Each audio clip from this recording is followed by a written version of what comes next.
Welcome to the Money Over 50 podcast, brought to you by Dallas Davison and Michael Hogue from Money Over 50 Financial Advisors. This information is general in nature and does not take into account your objectives, financial situation, or needs. Therefore, you should consider whether the information is appropriate for you and your personal circumstances. If you require personal advice, please contact Money Over 50 Financial Advisors. Here are your hosts, Dallas Davison and Michael Hogue. Welcome to Money Over 50 with Dallas and Michael. Third installment today in our Biases series, and it's Why Do We Believe Fake News? Thanks, Michael. I just came up with that title right off the top of my head. I thought that was very apt, because that's really what we're talking about here. Is we touched a few different ideas for the title of this, is why we get caught up in stories or why we believe certain things. But fake news is really what we're talking about here, which is we can understand that there's a lot of information coming in, and that was the first part of the puzzle here. Of the first part of the series was making those initial decisions, and why we make mistakes, why we make those bad decisions at the start. The second part of it was really how to fix those mistakes, or how to think about the decisions that we've made in the past so that we can make the best decision moving forward. This is really more around, once we're on track and we sort of tend to have a bit of a plan, why is it that we believe things that don't necessarily come to be true? Or why do we get caught up in stories or these great narratives that you tend to hear? And so if we go through a few of these biases, I think that'll probably make more sense as to what I'm sort of talking about here. But the first one that we see is what they call incentive bias, which is that we disregard or underestimate the effect of other people's incentives on their behaviour. And so the first one, the great example here is that I've had many clients who have said to me, I was talking to this real estate agent on the weekend, and he was saying that he thinks property prices are going up. Okay, that's great. Why do you think he might say that? And when you say it, it's kind of like I'm speaking a foreign language, and we really struggle with the idea that other people act or other people say things based on what their incentives are, as we all do. We all act on our own incentives. So the real estate agent, he's going to tell you that he thinks property is going to go up because he wants you to transact on a property. He wants to sell you a property. That's how he gets paid. Now, no one's immune to this. So in the same way that, a mortgage broker thinks that you definitely need to refinance your home and you shouldn't stay with your existing bank. A financial planner thinks that you need a financial planner. If you go to a barber, he always thinks you need You go to a barber, he thinks you need a haircut. The used car salesman always thinks you need a used car. And there's a whole category of things here, which is, I guess, the fake news, or why we get caught up in these stories, is that. And it sounds silly when I say it. Like, intellectually, we all know that people are not always acting in their own self-interest, but often people want you to do things a certain way because it suits them best. So it's just important to take a minute anytime you find yourself getting caught up in this story of, why would someone be saying that? And one of the first things is just to really think about their incentives. What are their incentives here? And one of the things that I find interesting is that it's very clear-cut when we're talking about professionals or someone that they get paid to do a certain thing. But this also ties into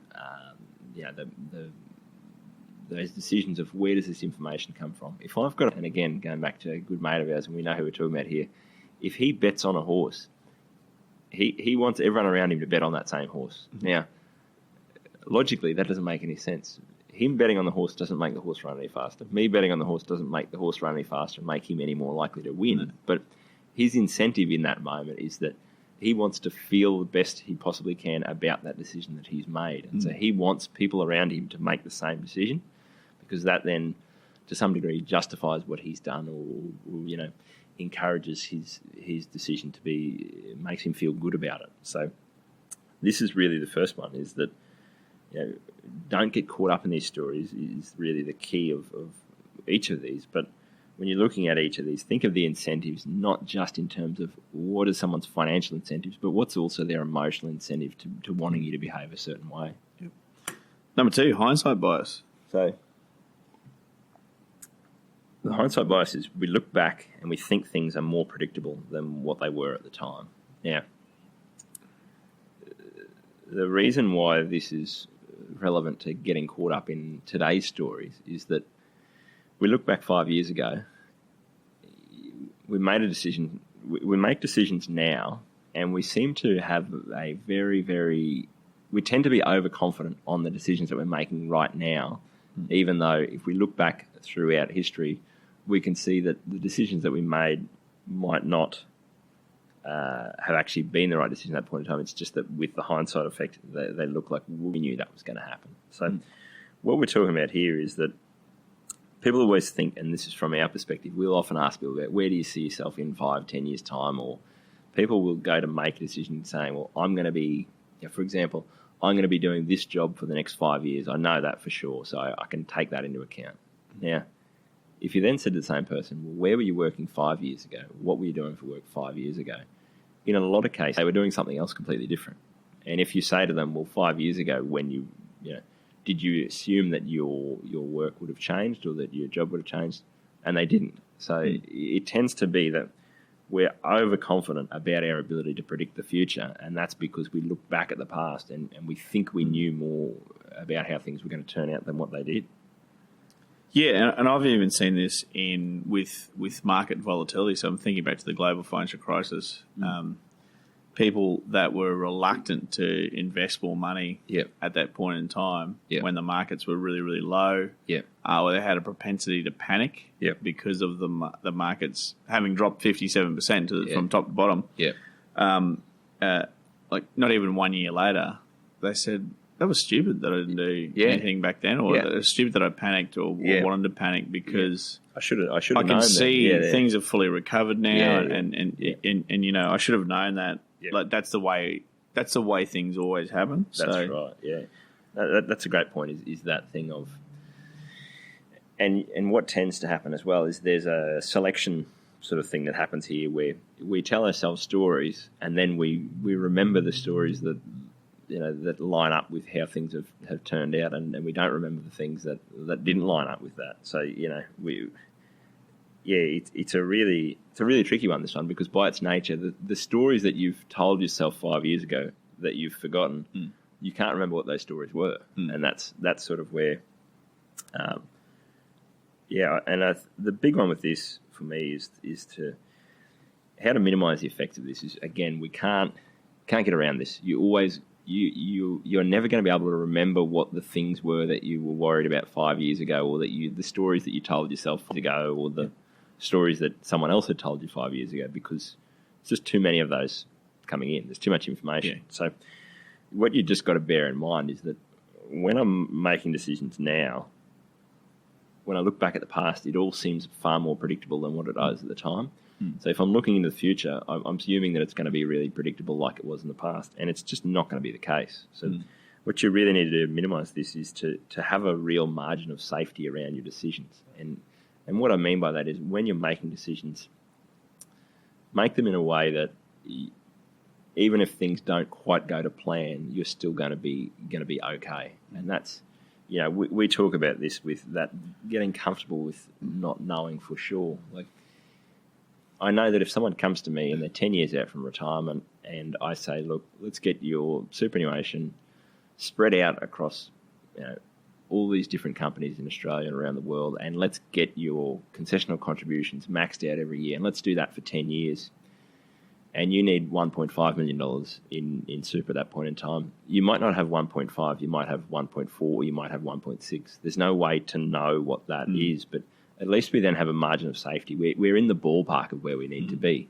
Whereas, as we've talked about, if you went and borrowed up, geared up $1.5 million to buy $1.5 million worth of property, that property may well double in value in 10 years' time, and you've got all the money that you possibly need, but it may go sideways for 10 years, and so you won't know that until it's too late. And when you do know that, you look back 5-10 years later and go, oh, I should have known that the whole way along. So what we really want to do here is just minimise our ability to rewrite history in that way. And so a big part of this with working with our clients is to, is to have those written down plans and goals and that kind of thing. And the reason it's not because, it's a concrete thing that you need to have set in stone. We talk about this with our clients around, when company prices drop, this is how we are going to behave. And we talk about it in advance because we know that we don't know what's going to be happening at that point in time. We know that it's completely unpredictable, but we know that we need to have a bit of an idea of how we're going to behave at that point in time. Otherwise, we're just going to react based on what's happening right there. And it's only going to be in hindsight that we'll know what the right decision was. So we really have to have a plan in place, have that written down, have it that we all agree to it. And then that removes our ability to rewrite history and change what we think we want that story to be at that point in time. Having it written down is key, isn't it? So we have a copy. Yeah. Our clients have a copy. We write down exactly what we're going to do the next time that there's significant volatility. Yep. And we pull that back out and review it. Yep. And we say, okay, when you are, without this news that's coming in, because it is fake news. Yeah, that's right. Because the media is saying the world is ending. Yeah. The next time that volatility is, whatever causes that. Yeah. When that fake news comes in, that noise won't distract you, because when we made decisions with a logical thought process, you agreed that this is how we were going to behave. The only thing to do was nothing at this point in time. Stick to the strategy, not overreact. Yeah. Which all reaction is overreaction. Yeah. Because you're reacting to something that's already happened. Yeah. So it certainly makes a big difference. So number 3 on the list of why do we believe fake news is the self-serving bias. So we attribute good outcomes to skill and bad outcomes to luck. I love this one. This is So this is, and then again, I don't want to. I feel like this is a classic example of horse racing and gambling and those sorts of decisions where, if a mate of mine bets on a horse and it wins, it's because he's a genius and he studies the form guide really well and he knows all this inside knowledge and he's a real genius. Now, if that horse gets beaten, it's because, how could he have possibly known that it wasn't training up to scratch, or the jockey stuffed it up, or some other gun horse came in and beat it, or something like that. And so this happens all the time where, and again, if you think about what we're trying to do here, what our subconscious mind is trying to do is really protect us from ourselves. So it's pretty painful to sit there and go, you know what, I made that decision, and either if a decision was the wrong decision, it's pretty painful to sit there and go, I made the wrong decision and I should have made a different one. So that's something that happens.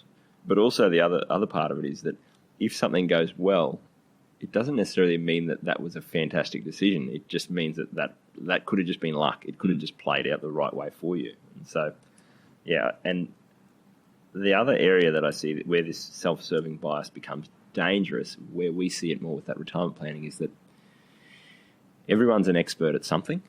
And so we'll have, someone who's a fantastic civil engineer and they've worked their way up the ranks and they know everything there is to know about how to build a bridge. I mean, I don't actually have any clients on how to build a bridge, which would be pretty good, but because they know that and all of the good outcomes in their life, when you build a bridge, it's a very easy thing of, yes, it either worked or it didn't work. And their skill directly translates into the outcome that they got when they built that concrete thing. Now, when it comes to your financial life, the really hard thing here is that sometimes you make the right decision that doesn't pay off well for you in the short term. And sometimes you make the wrong decision that does work out for you in the short term. So you really got to try and,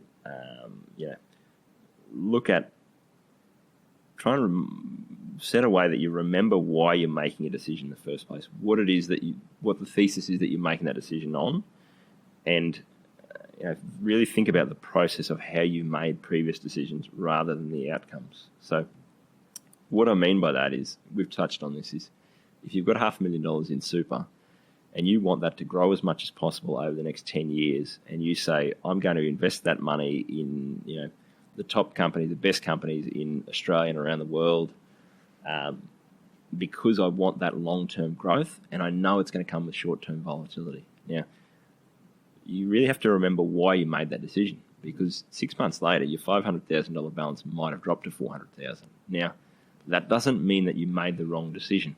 And that is not a time when you should panic and sell, because you need to sit down and revisit that and go, I made that decision at that point in time. It was the right decision. It still remains the right decision. It hasn't paid off as yet, but I know that I've made the right decision. I'm on the right path here. I just need to stick to that. The other part of it, of what we see there, is the opposite, and we've touched on this previously, where in years where if we've said to someone, you need to be putting $50,000 a year into your superannuation fund, and they don't do that for 1 year, but investment markets go up by 20%, what can happen is that their super balance still grows to where it needs to be, and they go, well, everything's on track, I'm doing everything I need to. And it's really our job at that point in time to go, no, that's purely based on luck. You are not doing the things that you need to do. You are not contributing to that in the way that you need to. And if you keep doing that, that's going to revert to the mean, and you're not going to be where you need to be. Yeah. And the fourth one, the narrative fallacy. I love this phrase. Actually, I think I do too. It's probably a good racehorse name, because all racehorses are a narrative fallacy. But we think everything has to fit into a story. So, yeah. Was it you that told me that the narrative fallacy, people see themselves as the star of the movie? They do. Yeah. And so they can't understand. So if you're having a party, yeah, and you invite your 30 mates. people to your party, Yeah, you're the star of that movie. You're Yeah. the leading. You're the leading actor. yes, Everyone else is supporting cast. yeah, So you can't actually understand if 5 people say that they can't come. You can't understand that. yeah. Because that's right. because it's funny because I see that with my children now. That's what, just about to say that with kids, you know. So Richie and Margot, Richie's about to turn 5 and Margot's 3. We talk about Auntie Callie Yeah, and Nana. Yeah. So I say Auntie Callie's my sister. yeah. And Nana's my mother, and they just can't get their heads around it. Yeah, that your relationship with her, with them, is different to their relationship it's with all. No, she's Auntie Callie. Yeah. She's no one else's yeah. relation. She doesn't exist in And relation to Nana anyone else. is Nana. Yeah. And she's no one else's relation. Yes. The Yeah. relationship comes through me. Yeah. She's Auntie Callie and she's Nana. So Yeah. I can understand this. Like, but it's a natural thing to see yourself as the star Yeah. of. It's a movie, isn't it? That's what Yeah, you've told me. exactly You're right, the yeah. star of the movie. And that's what happened. We go through life thinking that it is like a movie or like a story that's being written about us, when in reality there's a lot of randomness in the world. And that's just, so we think everything fits into this, long narrative that all ties in together, when sometimes things are just bad luck, or sometimes things are just good luck. So, in the same, the other example I use here is, when we look at clouds, we look at a cloud and go, oh, that cloud looks like a this or that. The cloud doesn't. The cloud didn't try to look like a rabbit or a dog or anything like that. We've created that pattern in our own brain, so we think that has to fit into a story. A cloud's just a cloud. It doesn't necessarily mean anything. So, and you see this, I think, both with the good luck and with the bad luck, and it ties into that, where when bad things happen in people's lives, or they make a decision and it doesn't work out for them, it's very easy to go, I made the decision, it worked out badly, therefore it must have been something that I did wrong, or it must have been a bad decision initially, or something like that, rather than just going, hey, there's a lot of randomness in the world, sometimes bad things just happen, or, I made this decision, it has worked out for me. That doesn't necessarily mean that was a fantastic decision. It just means that, sometimes things just happen. It doesn't have to be that just because that worked for you that is a part of some story, or that and the dangerous thing then becomes the story that we tell ourselves about the past then flows through to the story we tell ourselves about the future. And I think that I talked about this before, about the language that people use around money, and the narrative fallacy is a big part of that. Is we hear all the time, oh, I'm not good with money. And I think it's a dangerous thing to say, because you are then convincing yourself of this story of, rather than saying, okay, well, I have made some poor choices in the past, and also things, sometimes I've had some bad luck, but I have agency, and I can now make decisions based on the information I have at hand, and hopefully those things will work out for me in the future. It's too easy to retreat into that story of either I am bad with money, which means that whatever I do doesn't really matter anyway because I'm bad with money, or the other side of that, which is very dangerous as well, which is people that think I am a financial genius and everything I do is just right, and I don't have to think too hard about, what is the decision I make now because everything I touch turns to gold. So that was good. Anything to add? No, I think that's sort of it. I'd like to say the fake news. It's the modern world we live in. There's a lot of it around, and so I think that each of these things is just an important one as you start to think about things and make decisions based on the future. Really, I guess trying to focus on being as rational as possible and be aware of when you're falling prey to each of these. It's and when you have fallen prey to them in the past, it's really, I think, a good exercise to go back through and think about your history. And obviously this show is about money over 50. So if you go back through at your life and think about all the financial decisions that you made, it's easy to go, that was a good decision, that was a bad decision. If you go back though and make those, then think about those decisions and go, which ones of them did I actually really good decision, and which ones did I make a bad decision? Not just through the lens of how did that work out. And once you do that, you kind of realise that not all good decisions are rewarded, not all bad decisions are punished. So, from both perspectives, when you're looking at that as how do I make decisions moving forward, you have to bear in mind that there is all that emotional baggage around our past and around how do we view information, how do we view that fake news that's coming in when we're looking at making those decisions. Thanks for listening. Thank you for listening to the Money Over 50 podcast with Money Over 50 financial advisors. We look forward to catching up again soon.